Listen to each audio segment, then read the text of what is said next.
তালের সিজন চলে যাচ্ছে আর তাল বড়া খাওয়া হবে না, তালের পিঠা খাওয়া হবে না, তা কী করে হয়? তো আজকে আমি সবাইকে দেখাবো আমার ফেভারিট তালের বড়া আর তালের রেসিপি। তো সবার আগে আমরা এখানে তালটা ভালো করে চুলাতে গরম করে নিয়েছি, আর গরম করার পরে আবার আমরা সেটাকে ঠান্ডা করছি। ঠান্ডা করার পরে আমরা চালের আটা অ্যাড করে সেটা একটা ব্যাটার তৈরি করব। আর এখানে তালের যে রসে ডুবানো পিঠাটা হবে সেটার জন্য আলাদা করে দুধ জাল দিয়ে নিয়েছি, আর দুটো ঘন করার পরে আমরা সেখানে নারিকেল অ্যাড করে দিব। আর এই যে আমাদের তাল বড়া যেইটা, মানে তালের পিঠা যেইটা, সেটা আমরা রেডি করছি। আর আমাদের এলাকাতে মেনলি এইভাবেই আমাদের বড়াটা তৈরি করে।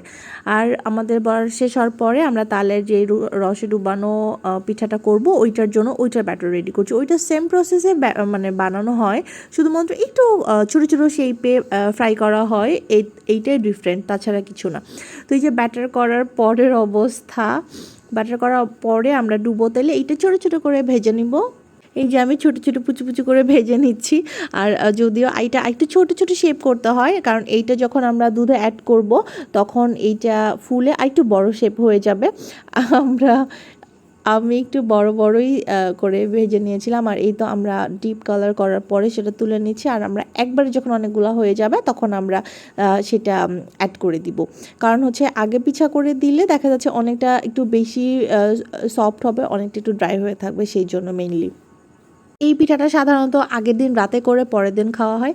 আর এই যে আমাদের পিঠার ফাইনাল লুক। যদি আগে আমি একদমই পিঠা বানাতে পারতাম না, এখন আলহামদুলিল্লাহ আমি অনেকটাই পারি, মানে আম্মুর সাথে থাকতে থাকতে শিখে গেছি। তো এই যে আমরা এইটাকে ডুবাচ্ছি, আর এইটা এখন আজকে খাবো না, আগামীকাল ইনশাল্লাহ খেয়ে দেখবো।